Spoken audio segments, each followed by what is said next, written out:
All right, students, please listen up. Today's lesson, how to speak English without mistakes. In today's lesson, I'm going to teach you the secret to speaking English without mistakes. Never again you'll have to fear making mistakes when you speak English. This is an easy and quick tip you can start right now. Are you ready? The secret to speaking English without mistakes is don't speak. That's it. See you next time.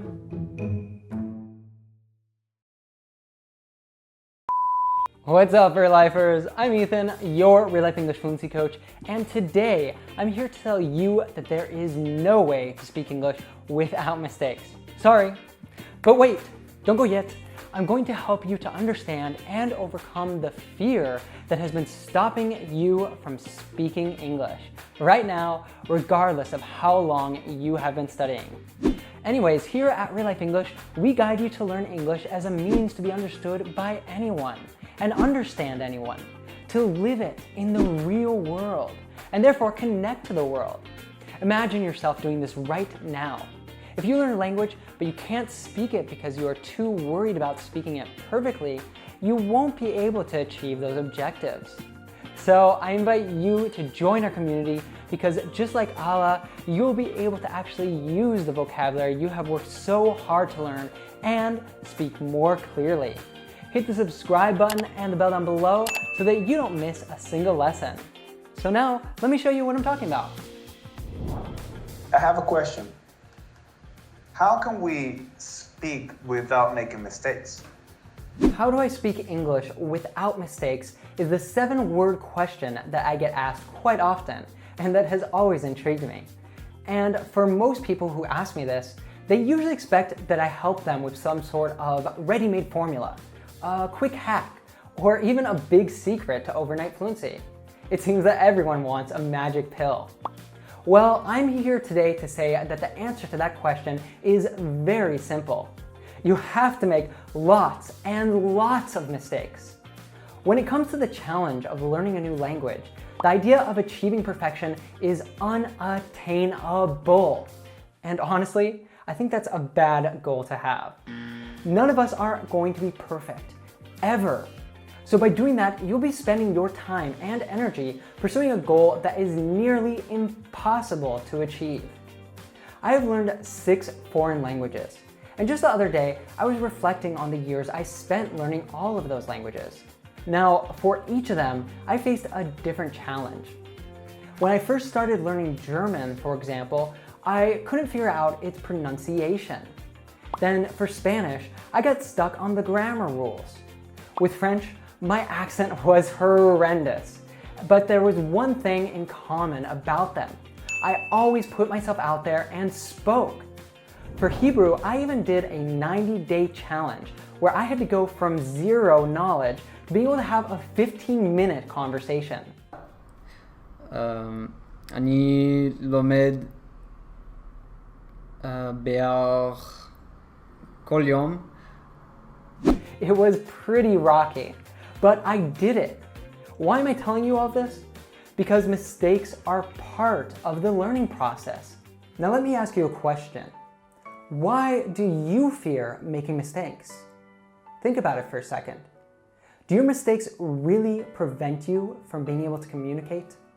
You have to make mistakes to not make mistakes. What?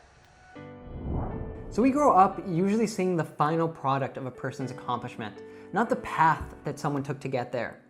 You see amazing soccer players like Messi breaking records. You watch Michael Jordan never miss a shot. Or Lady Gaga, Billie Eilish, and Beyonce winning all the possible music awards of the industry.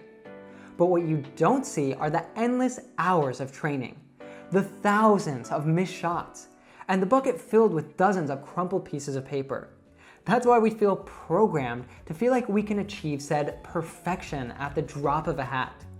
I can't stress enough how aiming at this is unrealistic. As a human being, you're going to make mistakes. I want you to think of one goal that you want to accomplish with your English. However, your answer cannot be speak perfect English or sound like a native, or speak English without mistakes. The only person capable of deciding your goals, objectives, and purpose in learning the language is you. But if I were to give you some advice, I'd say aim at becoming a confident speaker. Before diving into how you can start doing that, right now I want to let you know that one of the best ways to build up confidence and start using your English right now is by becoming a part of our community in which you'll feel safe to make mistakes, use English in real life, and boost your fluency to become an advanced English speaker.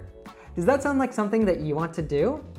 Well, we want to invite you to be a part of our Fluency Circle, the community of the Native Immersion course. Now, in this course, you will learn the 3 keys to understanding fast speech: vocabulary, pronunciation, and cultural context. And now, with the release of our RealLife app, you can put everything that you learn in the course to practice with other learners from around the world. You can try it for free with our Power Learning mini course. Learn more and sign up here or down in the description box below. Back to the topic we've been discussing. Let's take a look at these 3 sentences. Decide if they are true or false. Native speakers speak English perfectly.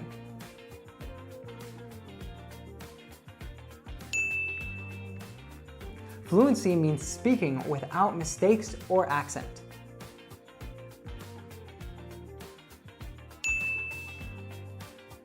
Your English is bad because you make some mistakes.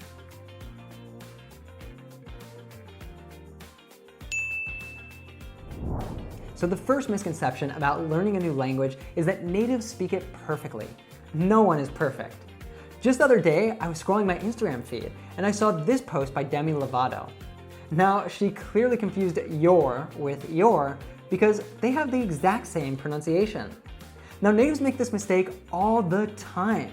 Another example is Joey's famous catchphrase in Friends, "How you doing?" Which is technically incorrect, since if we followed the norm, it'd be, "How are you doing?" However, this way of saying it became so iconic in the show that lots of people use it nowadays. And take the poetic license of songs that sometimes mirror real-life mistakes.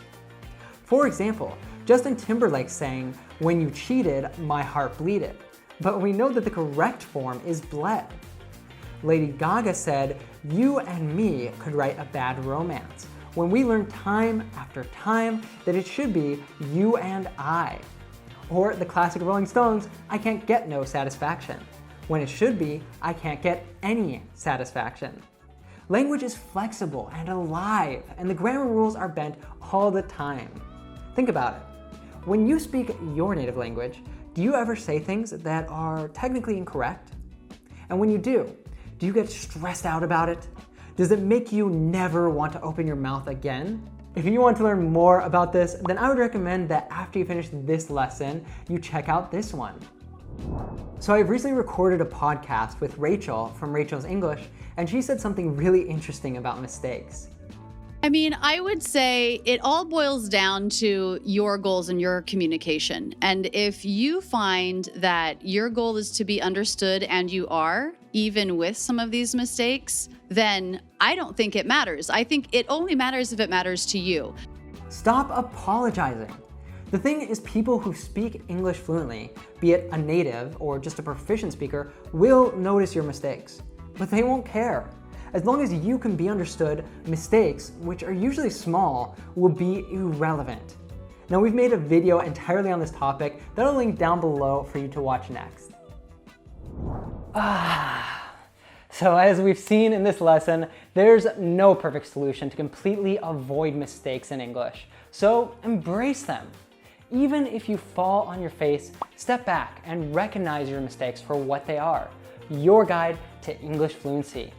Now that means that you've got the courage to try and get feedback and learn from your experience.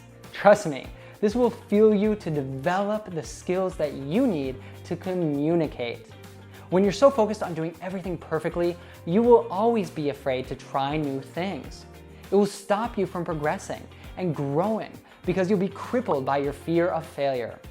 Now here at Real Life, we believe in connection over perfection. So by not focusing on being perfect, you will be more open, confident, and have more opportunities to develop your language abilities and meaningful relationships through your English. Last thing, if you want to keep learning, be sure to run over to our Instagram because I have some bonus tips for you there on identifying what are the mistakes that actually prevent communication. So also make sure that you follow us there to be informed of the lessons we publish every day. That's right, every day we have different lessons on all of our channels, podcasts, and on Instagram.